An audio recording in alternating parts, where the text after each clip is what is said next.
Welcome at Rebels Funding. Today we will show how to open trade in RF Trader platform. We decided to choose EURUSD. Then you decide what type of transaction you want to open. In the top right corner, you have buttons to choose between sell or buy. After clicking, in this case, the buy transaction, a risk management calculator will appear, where you can enter trade details. As you can see, we've added lot, take profit, and stop loss. The system automatically calculated how much we're risking in this trade and what our potential profit is.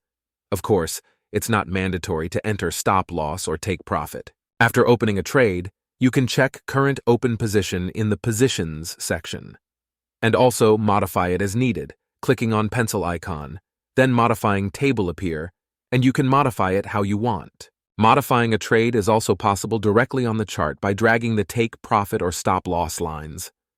When you want close trade, you can click icon X, then closing trade table will appear and you simply click close trade and you are out from trade.